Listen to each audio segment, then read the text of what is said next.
Hello, good morning student. कल हमने जो पोएम पढ़ी थी, पहली आठवीं पोएम इफ, इस पोएम का पहला स्टैंजा हमने पढ़ लिया था। अब दूसरे स्टैंजा की तरफ चलते हैं। पहले स्टैंजा में आपने देखा बड़े सिंपल वे में एक फादर अपने बेटे को किस तरीके से अच्छी एडवाइस कर रहे हैं। आगे देखते हैं हम। If you look, if you can dream, if यदि यू कैन ड्रीम, यदि तुम सपने देख सकते हो। बड़ा सिंपल वे में चल रही है poem. If you can dream, यदि तुम सपने देख सकते हो, एंड नॉट मेक ड्रीम्स, और नहीं बनाते हो ड्रीम्स को, सपनों को, योर मास्टर, अपना स्वामी। यानी कि कह रहा है कि तुम सपने अगर देख सकते हो, देखो। एक पिता के द्वारा कहा जा रहा है अपने पुत्र को, यदि तुम सपने देख सकते हो तो खूब सपने देखो, क्योंकि सपने देखना कोई गलत बात नहीं है। गलत बात तो सपनों को देखकर उनको पूरा करने की जिद ना करना है। गलत बात तो सपनों को देख लेना और सपनों को का दास बन जाना है। अगर आप सपनों के स्वामी बन जाते हो तो ये तो बहुत अच्छी बात है, लेकिन यदि सपनों ने आपको अपना सपने आपके स्वामी बन गए तो ये कष्टदायक है। यानी कि घोड़े पर हमको सवार होना है, ना कि घोड़ा हम पर सवार हो। हमको विपत्ति के ऊपर सवार होना है, विपत्ति को जीतना है। विपत्ति हमारे ऊपर जब छा जाएगी तो हम कुछ भी नहीं कर पाएंगे। दोबारा देखें। इफ यू कैन ड्रीम, यदि तुम सपना देख सकते हो तो देखो, एंड नॉट मेक ड्रीम्स, और मत बनाओ ड्रीम्स को, सपनों को, योर मास्टर। यानी पिता कह रहे हैं बेटा तुम सपना देखना चाहते हो देखो, लेकिन सपनों को अपना मालिक मत बनाओ, सपनों को अपना स्वामी मत बनाओ, सपनों को अपना स्वामी बिल्कुल भी मत बनाओ।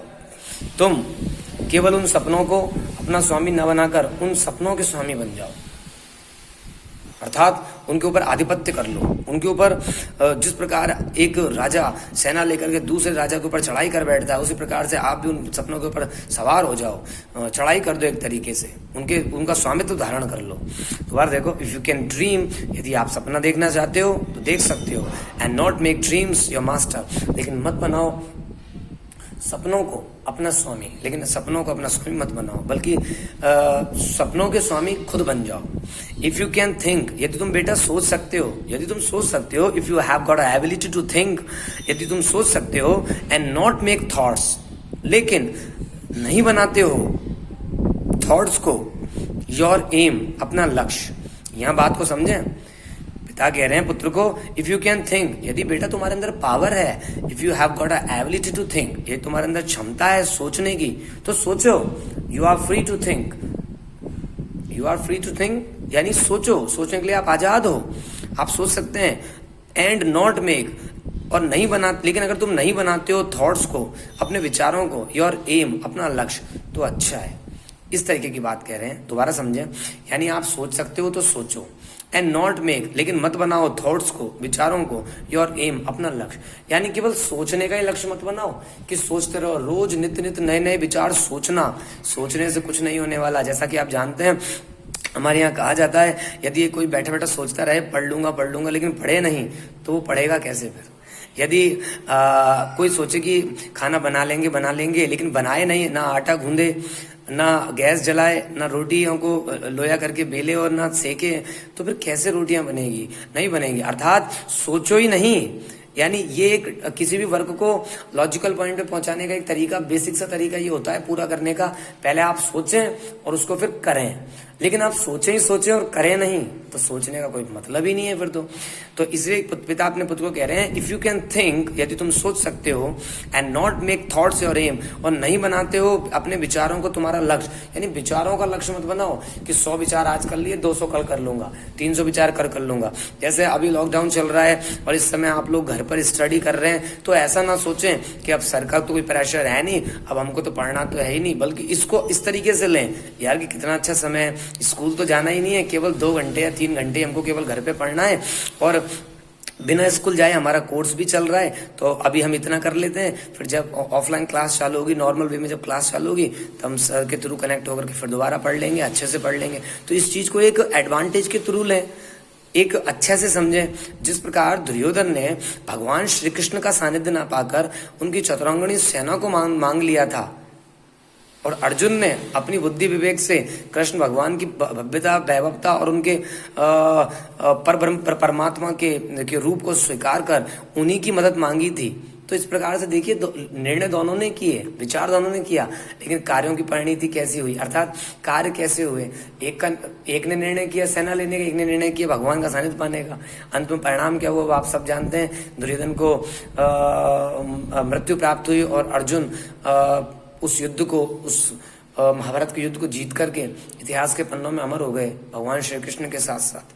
तो ऐसा आप समझ सकते हैं कि सोचना, यदि आप सोच सकते हैं, पिता कह रहे हैं सोचें, लेकिन सोचने को अपना लक्ष्य ना बनाए, यानी सोचना ही लक्ष्य ना बना लें कि केवल सोचूंगा करूंगा कुछ नहीं, क्योंकि सोचना कभी भी कार्य को परिणित अर्थात पूरा नहीं कर सकता। यदि हम किसी कार्य को पूरा करना चाहते हैं तो हमको उसको करना भी पड़ेगा। यदि यू कैन मीट, यदि तुम मिल सकते हो विथ ट्रायम्फ एंड डिजास्टर, यहाँ पर समझ ले ट्रायम्फ यानी विजय, और विजय का मतलब है सफलता यहाँ पर प्रतीकात्मक रूप में। यदि तुम पा सकते हो, इफ यू कैन मीट, यदि तुम पा सकते हो, मीट का मतलब गेट भी कह सकते हैं यहाँ पर।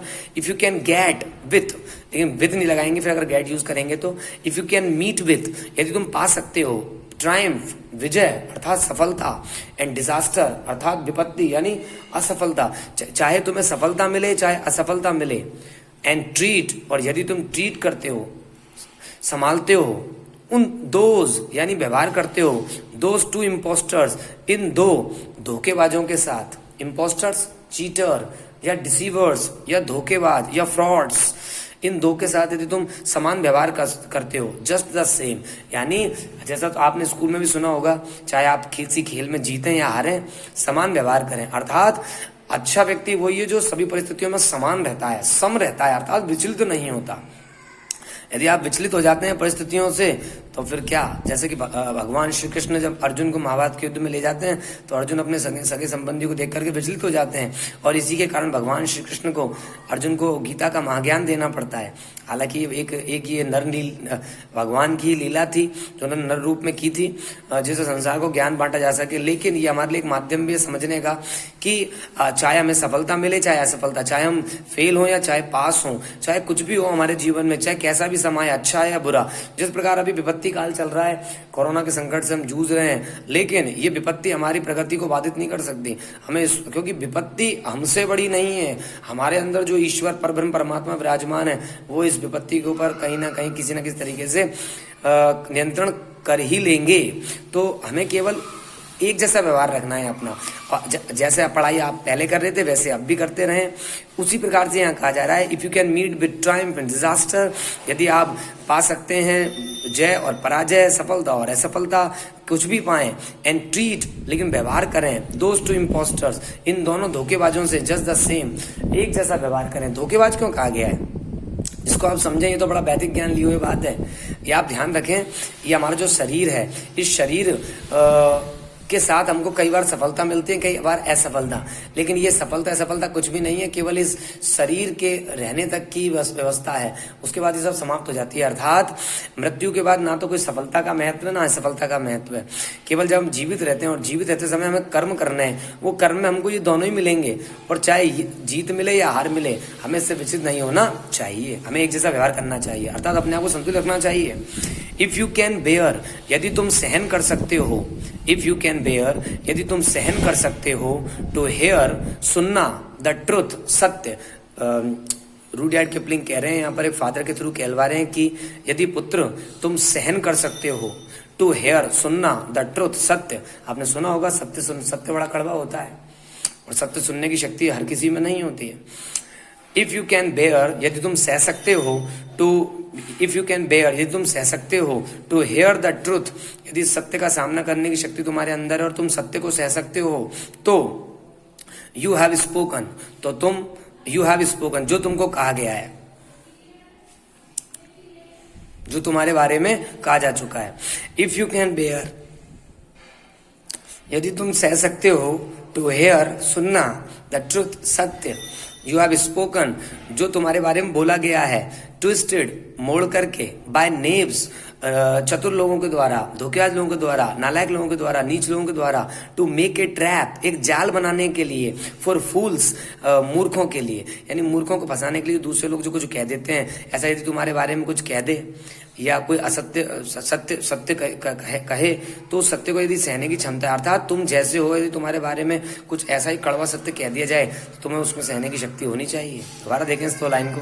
इफ यू कैन बेयर, यदि तुम सह सकते हो, टू हेयर सुनना, यानी यदि तुम सुन सकते हो, द ट्रुथ सत्य, यू हैव स्पोकन जो तुम बोल चुके हो, यू हैव स्पोकन जो कि तुम बोल चुके हो, सॉरी मैं गलत बोल गया था पहले, जो तुम बोल चुके हो, ट्विस्टेड बाय नेव्स, और जो तुमने जो सत्य बोला है उसी सत्य को यदि कोई व्यक्ति ट्विस्टेड करके, तोड़ मरोड़ करके, आड़ा टेढ़ा करके बोला जाए, किसी नेव्स के द्वारा, किसी नीच के द्वारा बोला जाए, to make a trap for fools, मूर्ख लोगों के को फंसाने के लिए, सीधे साधे लोगों को फंसाने के लिए, एक जाल बनाने के लिए अगर बोला जाए तो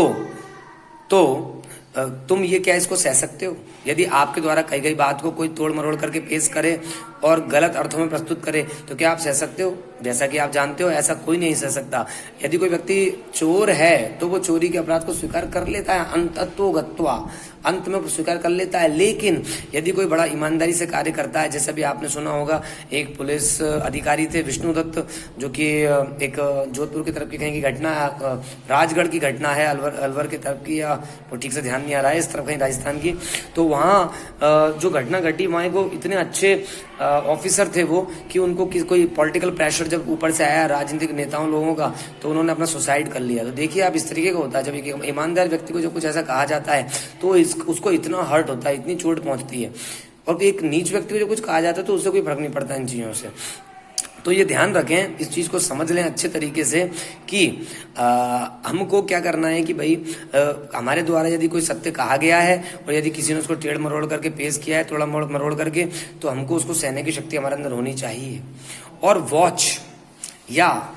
वॉच द थिंग्स, क्या तुम देख सकते हो द थिंग्स, चीजों को, यू गेव योर लाइफ, जो तुमने दिए अपने जीवन को, टू ब्रोकन, टूटे हुए। और जब तुम देख लो, वॉच द थिंग्स, और जब तुम देखते हो, you watch the things you gave your life, और जो भी कुछ तुमने अपने जीवन में अर्जित किया है, यू गेव योर लाइफ अर्थात अपने जीवन को दिया है, अर्थात जीवन में अर्जित किया है। और जो कुछ भी तुमने अपने जीवन में अर्जित किया है, जो कुछ भी तुमने अपने जीवन में अर्जित किया है, क्या तुम उस अर्जित ज्ञान को, क्या तुम उस अर्जित ज्ञान को देख सकते हो, सह सकते हो, समझ सकते हो?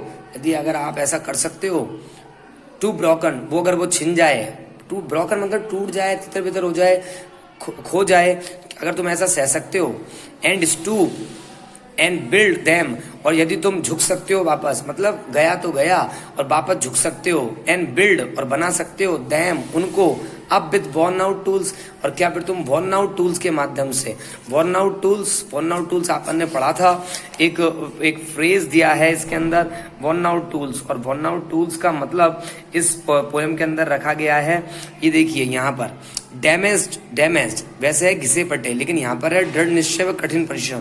देखिए वॉर्न आउट मतलब होता है घिसा पिटा, लेकिन यहाँ पर इस पोएम का विशेष अर्थ है डिटर्मिनेशन एंड हार्ड वर्क, कठोर परिश्रम।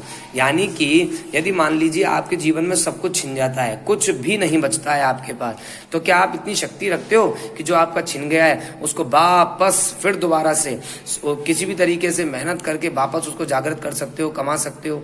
ऐसा आप कर सकते हो क्या? यदि अगर तो आप ऐसा कर सकते हो तो ये बहुत अच्छा है। दोबारा देखें इसको, मैं क्विकली पढ़ देता हूँ।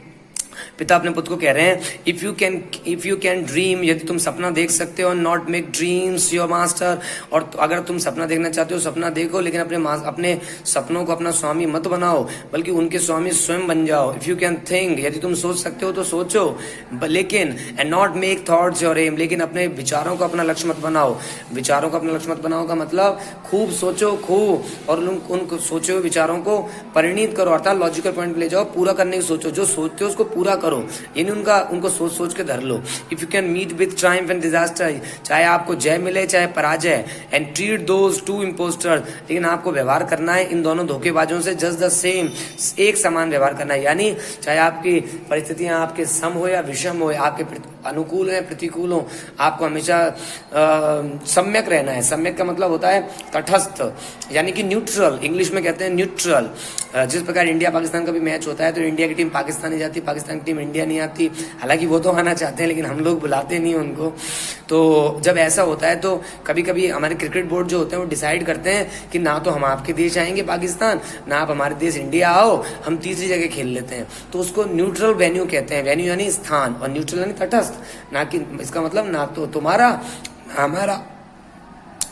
इफ यू कैन बेयर, यदि आप सह सकते हैं, to hear the truth you have spoken, यदि आप सह सकते हैं इस बात को कि आपने जो बोला है, जो आपने सत्य बोला है, उसको सत्य को ट्विस्टेड करके, तोड़ मरोड़ करके, बाय नेव्स, किसी नीच व्यक्ति के द्वारा, to make a trap for fools, एक जाल बना लिया जाता है उनको फंसाने के लिए। यदि आप इसको सह सकते हैं तो आपके अंदर ये पावर होनी चाहिए। और वॉच द थिंग, और क्या आप देख सकते हैं, या आप देख सकते हैं आपके अंदर इतना पावर है कि यू गेव योर लाइफ, कि आपने अपने जीवन में जो भी वस्तुएं इकट्ठी की है, टू ब्रोकन, उनको टूटा हुआ देख सकते हैं। यानी आपने जो भी इकट्ठा किया हो, कमाया हो, सब तितर बितर हो गया हो, और आप इतना अच्छा पावर डेवलप कर लें कि आप घबराएं नहीं किसी भी तरीके की चीज से। क्या आप ऐसा कर सकते हैं? And stoop and build, and stoop and build, और क्या आप स्टूप कर सकते हैं, झुक सकते हैं, मतलब इतने उसमें भी झुक करके और फिर वापस बिल्ड कर सकते हैं। Them up with worn out tools, अपने घिसे पिटे नहीं कहकर, यहाँ पर इसका मतलब है ये देखिए, ये बड़ी कठिन इमेजरी है समझना। टूल्स मतलब साधन होता है, वॉर्न आउट का मतलब है determination and strong will power, यानी मजबूत इच्छा शक्ति और दृढ़ संकल्प के साथ आप दोबारा खड़े होकर उनको बना सकते हैं। अगर आप ऐसा कर सकते हैं तो ये अच्छा है। इस तरीके से आज इसका दूसरा स्टेंजा देखा। आप अपन देख रहे हैं कि एक स्टेंजा कितने अच्छे विचारों को लिए हुए है। आगे अपन कल पढ़ेंगे, इसको रीड आउट करें। Okay, thanks for the day, have a nice night and colourful dreams. Hello student, good morning. आज हम 2 स्टेंजा तो इसके पढ़ चुके थे इफ पोएम के। आज हम इसके आगे के स्टेंजा को देखेंगे। आगे देखते हैं। आपने देखा है पिता के द्वारा कितनी अच्छी बातें कही गई है एक पुत्र को। देखिए तीसरा stanza, if you can make, if यदि, यू कैन मेक अ, यदि तुम बना सकते हो, वन हीप, एक ढेर, ऑफ ऑल योर विनिंग्स, अपनी जीतों का। अर्थात आप इतना अच्छा प्रयास करें मेरे बेटे। रुडयार्ड किपलिंग एक पिता के द्वारा अपने पुत्र को मैसेज दिलवा रहे हैं, यदि तुम बना सकते हो ढेर, यानी ढेर लगा सकते हो, ऑफ ऑल योर विनिंग्स, अपनी जयों का, जय विजय का, अपनी सफलताओं का। यानी बेटा इतनी सफलता पाओ कि सफलताओं का ढेर लग जाए। दोबारा देखें, इफ यू कैन मेक, यदि तुम बना सकते हो, वन हीप, एक ढेर, ऑफ ऑल योर विनिंग्स, अपनी सफलताओं का। यदि अपनी सफलताओं का तुम एक ढेर बना सकते हो, एक ढेर बना सकते हो, तो प्रयास करें। एंड रिस्क, और रिस्क लें, खतरा उठाएं। It on one turn off pitch and toss, और यदि तुम खतरा उठा सकते हो, इट, इसके लिए, सफलताओं के लिए अगर खतरा उठा सकते हो, ऑन वन टर्न, एक ही बार में, ऑफ पिच एंड टॉस। आप देखते हैं पिच एंड टॉस गेम होता है एक प्रकार का खेल जिसमें भाग्य पर निर्णय होता है। यानी हम जैसे टॉस करते हैं, टॉस मतलब, टॉस इंग्लिश वर्ड है, टॉस यानी उछालना। जब हम टॉस करते हैं, सिक्का उछालते हैं, तो हेड एंड टेल में से कुछ ना कुछ आता है, चत या पट, जो भी आता है, तो हम मांगते हैं कि चत आएगा या पट आएगा या हेड आएगा या टेल आएगा, ऐसा हम कहते हैं। जब हम ऐसा कहते हैं तो जो भी आता है, हेड मांगते तो हेड आता है, टेल आता है टेल आता है, जो भी आता है तो हम जीतते हैं या हारते हैं, ऐसा होता है।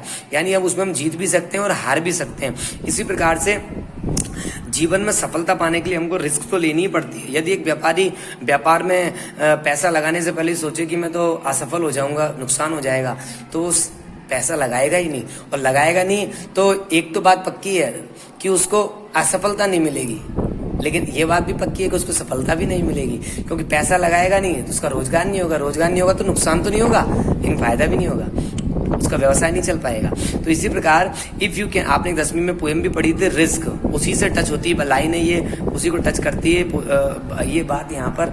इफ यू कैन मेक, यदि तुम बना सकते हो, वन हीप, एक ढेर, ऑफ ऑल योर विनिंग्स, अपनी सभी सफलताओं का, विजेताओं का, जीत का।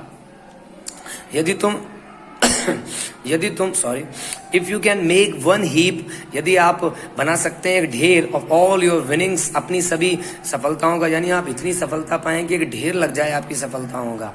एंड रिस्क, और खतरा ले सकते हो, इट, इसके लिए, यदि आपको सफलता पानी तो इसके लिए आप खतरा ले सकते हो। यदि ऑन वन टर्न, एक ही बार में, और पिच एंड टॉस, केवल एक बार, पिच एंड टॉस अर्थात भाग्य में आधारित होता है ये खतरा। यदि आप भाग्य के वश न होकर के, आप खतरा उठाने की इच्छा से परिपूर्ण होकर के यदि आप प्रयास करते हैं, कर सकते हो तो करें। एंड लूज, और यदि आप मान लो अगर हो सकता है खो दें, एंड स्टार्ट, यदि आप खो भी दें, आपको नुकसान भी हो जाए तो क्या करें, एंड स्टार्ट अगेन, दोबारा प्रयास प्रारंभ करें, एट योर बिगिनिंग्स, प्रारंभ से। यानी कि यदि आपने कोई कार्य प्रारंभ किया, उसमें आपको नुकसान हो गया, आपने खो दिया, नुकसान हो गया, तो दोबारा से प्रारंभ कर दें उस कार्य को ही।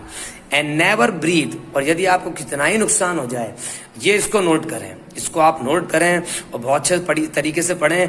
ये नॉलेज आपको वर्ल्ड नॉलेज के बराबर है, विश्व वैश्विक ज्ञान के बराबर है। जीने के लिए ये चरित्र में आपको अपने चरित्र में उतारनी पड़ेगी। ये लाइन बहुत अच्छी लाइन है। एंड नेवर ब्रीथ, आपको चाहे कितना ही नुकसान हो जाए, चाहे आपका कितना ही अहित हो जाए, एंड नेवर ब्रीथ, कभी ना बोलें। ब्रीथ मतलब ऐसे सांस लेना होता है, लेकिन यहाँ पर है स्पीक। लेकिन नेवर ब्रीथ यानी नेवर स्पीक, कभी ना बोलें अ वर्ड, एक भी शब्द, अबाउट योर लॉस, अपने लॉस के बारे में। चाहे आपको आपके जीवन में कितना ही नुकसान हो जाए, चाहे आप कितने ही संकटों में घिर जाएं, लेकिन अपने इस नुकसान के बारे में कुछ भी ना कहें। ये ध्यान रखें, अपने हाथों पर विश्वास रखें और अपने कार्यों पर विश्वास रखें, और सफलता एक दिन आपको जरूर मिलेगी। तो अपने नुकसान के बारे में कभी किसी को एक भी शब्द ना कहें। इफ यू कैन फोर्स, यदि तुम फोर्स कर सकते हो, योर हार्ट, अपने हृदय को, यदि आप अपने हृदय को पर दबाव डाल सकते हो, यदि आप अपने हृदय को मजबूत कर सकते हो। कैन फोर्स मतलब can make your heart strong, can make your heart strong, यदि आप अपने हृदय को मजबूत बना सकते हो। एंड नर्व मतलब तंत्रिका, एंड स्न्यू मतलब महानाड़ी, और यदि आप अपने तंत्रिका तंत्र और नाड़ी तंत्र को मजबूत कर सकते हो, अर्थात आप जो कहते हैं ना बीपी बढ़ जाता है, चाहे आपको सफलता मिले असफलता, बीपी बढ़ने का तो कोई काम ना ही नहीं चाहिए। बीपी बढ़ना कायरता की निशानी है। इतने बहादुर बने, स्ट्रांग बने, B strong and be brave. हमें इतना बहादुर होना चाहिए, इतना स्ट्रांग होना चाहिए कि हम कभी किसी भी समय घबराएं नहीं। और ये यहाँ तक की लाइन दोबारा रिपीट करना चाहूंगा ताकि आप ठीक से कनेक्ट हो पाए। If you can make one heap of all your winnings, कभी कह रहा है पिता के द्वारा एक पुत्र को मैसेज देते हुए कह रहा है, यदि तुम बना सकते हो ढेर, यदि तुम इतनी सफलता पा सकते हो कि उन सफलताओं का ढेर लग जाए, यदि तुम इतनी सफलता पा सकते हो कि सफलताओं का ढेर लग जाए, तो सफलता पाओ। And risk it on one, और एक बार रिस्क उठाओ। Turn off pitch and toss, और एक बार तो कोई ना कोई खतरा लेकर के पिच एंड टॉस यानी भाग्य का एक ऐसा खेल खेलो जिसमें आर या पार, अर्थात या तो जीतोगे या हारोगे। एंड लूज, और यदि लूज कर जाते हो, यदि मान लो आप कोई कार्य प्रारंभ करते हो और उसमें हार जाते हो, नुकसान हो जाता है, एंड स्टार्ट अगेन, दोबारा स्टार्ट करो काम को, एट योर बिगिनिंग, प्रारंभ से करो। एंड नेवर ब्रीथ, लेकिन नुकसान हो जाए तो कभी भी, एंड नेवर ब्रीथ, कभी मत बोलो ए वर्ड, एक शब्द, अबाउट योर लॉस, अपने नुकसान के बारे में। यदि आपको कोई नुकसान भी हो जाता है तो अपने नुकसान के बारे में कभी भी कोई भी एक भी शब्द मत कहो, कुछ भी मत कहो अपने नुकसान के बारे में। एंड और इफ यू कैन फोर्स, और यदि तुम फोर्स कर सकते हो, यदि तुम फोर्स कर सकते हो योर हार्ट, अपने हृदय को, अर्थात यदि तुम अपने हृदय को फोर्स कर सकते हो, अपने हृदय को मजबूत बना सकते हो, एंड नर्व एंड स्न्यू, और अपने तंत्रिका तंत्र और महानाड़ी तंत्र को मजबूत कर सकते हो, अर्थात स्ट्रॉन्ग बन सकते हो, तो to serve your turn long after they are gone, तो सर्व करो, सेवा करो, योर टर्न, अपनी बारी पर, लॉन्ग, लंबे समय तक, मतलब अपने इस कार्य को निरंतर बनाए रखो, आफ्टर दे आर गॉन, जब आपकी विफलताएं गॉन हो जाए, चली जाए, मतलब आपके साथ जो कुछ भी हो, सब कुछ जो गुजर जाए उसको गुजर जाने दो। टू सर्व योर टर्न, अपनी बारी को इंतजार करो, प्रतीक्षा करो, लॉन्ग, लंबे समय तक, आफ्टर दे आर गॉन, जब वो चले जाए, आपकी विपत्ति जब खत्म हो, आफ्टर दे आर गॉन का मतलब है जब आपका बुरा समय टल जाए, सब कुछ खत्म हो जाए, उसका इंतजार करो और सही समय आने पर काम आगे करो। ये लाइन थोड़ी टिपिकल बन पड़ती है समझने के लिए, अभी रिपीट करते हुए अपन देखेंगे, एक बार पूरा कर लें इसको। एंड सो होल्ड, और so hold on, hold on मतलब जारी रखो, इंतजार करो अपनी बारी का, लॉन्ग, लंबे समय तक, आफ्टर दे आर गॉन मतलब जब आपको मौका नहीं मिले तो इंतजार करो। एंड सो होल्ड ऑन, और बनाए रखो, जारी रखो अपने प्रयासों को। When there is nothing, जब there is nothing in you, जब आपके पास कुछ भी नहीं हो, तब भी आप अपने प्रयासों को जारी बनाए रखो। Except, सिवाय, the will, इस इच्छा के, which says to them, जो उनको कहती है, जो आपको कहती है, होल्ड ऑन, अपने अंदर एक इच्छा जागृत कर लें कि हमको ये कार्य करना है, करना है, करना है। आज के लिए इतना है। Okay, thanks for the day, have a nice night and colourful dreams. Okay student, good morning. कल हम इस पोएम को यहीं छोड़ दिया था। आज मैं इसको थोड़ा पूरा यहाँ से इसको यहाँ से ले तक यहाँ तक बताऊंगा और उसके बाद आखिरी का स्टेंजा अपन पूरा करेंगे। तो देखें आप, पोइट कहता है इफ़ यू कैन मेक, यदि तुम बना सकते हो, वन हीप, एक ढेर लगा सकते हो, ऑफ योर ऑल विनिंग्स, यदि आप अपनी सफलताओं का ढेर लगा सकते हो, and risk it on one turn, और यदि आप एक रिस्क लेकर के, एक मौका पा करके, पिच एंड टॉस अर्थात एक रिस्क लेकर के अपने लिए कोई कार्य करने की ठान सकते हो, कर सकते हो, कोई कार्य प्रारंभ कर सकते हो। यदि उस कार्य में एंड लूज, खो देते हो, नुकसान हो जाता है, एंड स्टार्ट अगेन, तो मेरे प्यारे बेटे दोबारा प्रारंभ करो, एट योर बिगनिंग्स, यानी कोई भी कार्य को फिर दोबारा प्रारंभ करो। एंड नेवर ब्रीथ, और कभी मत बोलो ए वर्ड, एक भी शब्द, अबाउट योर लॉस, तुम्हारे लॉस के बारे में।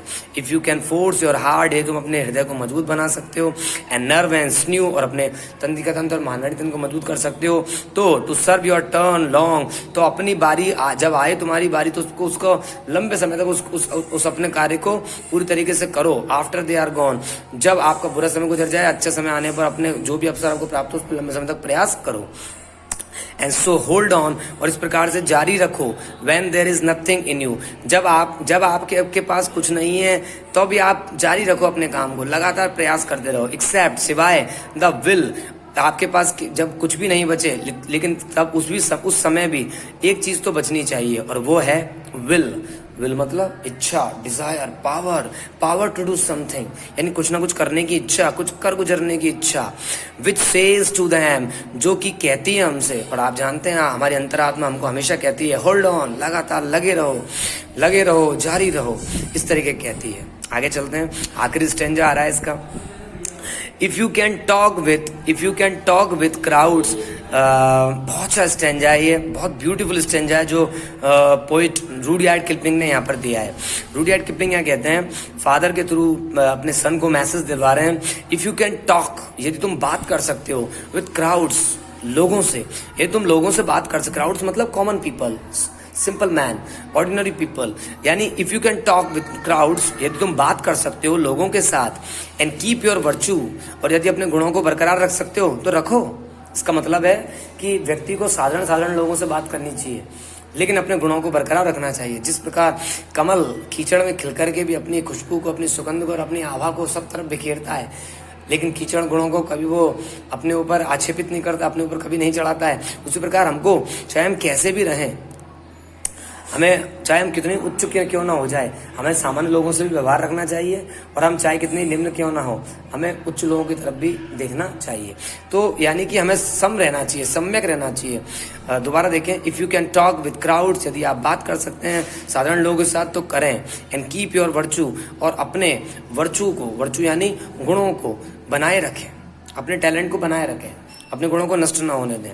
और वॉक विथ किंगसनॉर, और walk with kings nor, nor lose the common touch, और आप वॉक करें विद किंगसनॉर मतलब महाशय, सम्राट, आप सम्राट के साथ घूमें, चलें, रहें, लेकिन लूज द कॉमन टच, लेकिन आप कभी भी कॉमन टच को, यानी सामान्य लोगों का जो साथ है उसको ना त्यागें, कभी भी सामान्य लोगों का साथ ना छोड़ें। यानी कि आप चाहे कैसी भी स्थिति में रहें, सामान्य लोगों के साथ भी रहें तो भी अपने गुणों को बरकरार रखें, राजा के साथ घूमें, अच्छे लोगों के, प्रतिष्ठित लोगों के साथ रहें, डिग्निटरीज के साथ रहें, तो भी सामान्य लोगों को कभी ना भूलें। इसका सबसे बेहतरीन एग्जाम्पल यदि प्रेजेंट कंटेक्स्ट में, यानी कि वर्तमान प्रासंगिकता में यदि हम सबसे अच्छा उदाहरण देखते हैं तो one and only mister Narendra Modi हमारे सामने उदाहरण है इसका, जो कि इतने उच्च पद पर होकर के भी अपने आप को प्रधान सेवक कहते हैं, और या फिर कॉमन पीपल टॉक में विश्वास करते हैं, यानी बहुत सिंपल वे में एक ग्रास रूट लेवल के व्यक्ति से जुड़ते हैं, यानी बहुत नीचे के लेवल के व्यक्ति से जुड़ना चाहते हैं। सभी को अपने लिए कैसे कैसे एड्रेस वो निकाल के लाते हैं, आप गौर करेंगे तो महसूस करेंगे, मैं भी चौकीदार हूँ, या प्रधान सेवक, मैं आपका सेवक, आपका बेटा, आपका पुत्र, माँ गंगा का पुत्र, इस तरीके के कॉमन जो कॉमन नेम्स होते हैं या कॉमन टच होता है, वो एक कॉमन टच वो जो पीपल के अंदर क्रिएट करते हैं या उसको लेकर के आते हैं। इसी वजह से ये होता है कि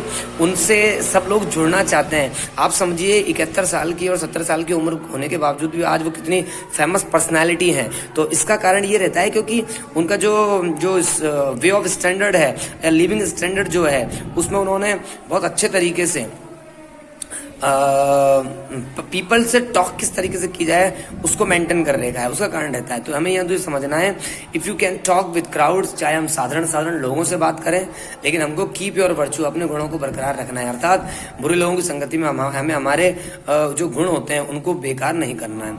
और वॉक विद किंग्स नॉ, और चाहे हम वॉक करें, घूमें फिरें राजाओं के साथ, लेकिन हमको लूज नहीं करना है, खोना नहीं है। द कॉमन टच, सामान्य टच को, हमारे जो सामान्य गुण उनको छोड़ना नहीं है।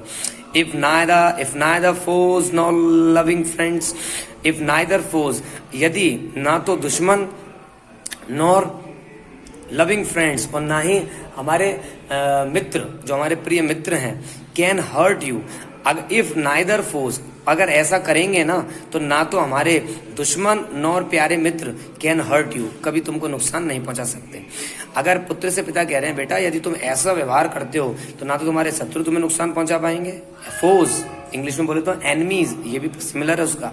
लविंग फ्रेंड्स, डियर फ्रेंड्स या फेयर वेदर फ्रेंड्स, जो अच्छे मित्र हैं वो भी हमें कभी नुकसान नहीं पहुंचा पाएंगे। इफ ऑल मैन, यदि सभी आदमी, काउंट विथ यू, तुम्हारे साथ जो जितने भी लोग हैं, काउंट का स्पेशल मीनिंग यहाँ पर आता है, और काउंट का मतलब यहाँ पर गिनना नहीं है। जैसे देखिए काउंट मतलब है पे रेस्पेक्ट, सम्मान करना। ये मैं आपको इसलिए बता रहा हूँ क्योंकि आप सिंपल मीनिंग नहीं है काउंट मतलब गिनना होता है, यहाँ पर है पे रेस्पेक्ट, सम्मान करना। तो देखिए कितना अलग से भी कभी कभी मीनिंग निकल जाते हैं। तो if all man count with you, यदि सभी मैन काउंट करें यानी रेस्पेक्ट करें विथ यू, तुम्हारे साथ, यदि सभी आदमी तुम्हारा सम्मान करते हैं, बट लेकिन नन टू मच, लेकिन कोई भी नहीं करता है टू मच। सभी सम्मान तुम्हारा करते हैं लेकिन हो सकता है कोई तुम्हारा ज्यादा नहीं करता हो। If you can fill the unforgiving minute, तो इसमें कोई घबराने की बात नहीं है। इफ यू कैन फिल, क्या तुम भर सकते हो द अनफॉरगिविंग मिनट, उन अक्षम्य मिनट को, समय को, अर्थात समय को कहा गया है कभी ना माफ करने वाला समय। यानी कि यदि कोई तुम्हारा सम्मान कम करता है तो कोई दिक्कत नहीं, कोई ज्यादा करता है तो भी कोई दिक्कत नहीं। हमें इस चीज से कभी भी घबराना नहीं चाहिए, हमें इस चीज से कभी विचलित भी नहीं होना चाहिए। क्यों? क्योंकि इस चीज से कोई फर्क नहीं पड़ेगा। क्योंकि क्या आप बर्बाद हुए समय को लौटा सकते हो? क्या आप उस समय को वापस ला सकते हो जो जा चुका है, समाप्त हो चुका है? नहीं ला सकते। विथ 60 सेकेंड, क्या आप 60 seconds worth of distance run, क्या आप 60 सेकेंड वर्थ दूर योग्य भी ऑफ डिस्टेंस रन, क्या आप 60 सेकेंड भी चल सकते हो बिना इस तरीके की व्यवस्था के? अर्थात यदि आप क्या 60 सेकेंड के समय को भी, मतलब जो चल करके निकल गया है, डिस्टेंस रन यानी जो समय 60 सेकंड का भी गुजर गया है, क्या आप उसको ला सकते हो वापस? नहीं ला सकते। इसीलिए जो आपके साथ जैसा करता है उसमें आपको कुछ नहीं करना है, लेकिन आपको अपने पक्ष को देखना है। ऐसा एक मैसेज दे रहे हैं, एक पिता के द्वारा मैसेज दिया जा रहा है। बहुत अच्छी लाइन आ रही है। मैं इसको अपने शब्दों में यदि मैं कहना चाहूँ तो ये होगा कि हमें हमेशा हमारे पक्ष का ध्यान रखना चाहिए। कई बार हमने देखा है कि लोग गंदगी कहीं फैला रहे होते हैं, तो यदि हम उनको मना करते हैं तो वो लोग कहते हैं अरे हम थोड़ी कर रहे हैं, और लोग भी ऐसा ही करते हैं। इस जगह आप ये बात ध्यान रखें, आप अपने कर्मों को देखें, क्योंकि इस लौकिक जीवन में, संसार में भी हमको जो भी प्राप्त होता है वो हमारे ही कर्मों से प्राप्त होता है। आप अगर मेहनत करोगे तो मेरिट आपकी आएगी। ऐसा नहीं होगा कि आपने मेहनत की और पड़ोसी की मेरिट आ गई। आपके घर में खीरमोन आएंगे तो आप ही खाएंगे उसको, बगल वाला खीरमोन कभी नहीं खाएगा वो। इसी तरीके से हमारे कर्मों का हिसाब इस लौकिक जगत में और पर ब्रह्म परमात्मा के यहाँ भी, वहाँ भी हमको हमारे ही कर्मों का फल या दोष भोगने पड़ते हैं। तो हमको केवल ये बात एक धारण कर लेनी है अपने मन के अंदर कि जो हम कर रहे हैं हमें अपने पर्सनल क्राइटेरिया में रहना है, एक व्यक्तिगत क्षेत्र बनाना है, उसके अंदर ही हमको रखना है अपने आप को कि हम जो कर रहे हैं वो ठीक है या गलत। दूसरा अगर गलत कर रहा है तो उससे कभी ना सीखें। अच्छा कर रहा है तो जरूर प्रेरित हों, लेकिन गलत से ना सीखें।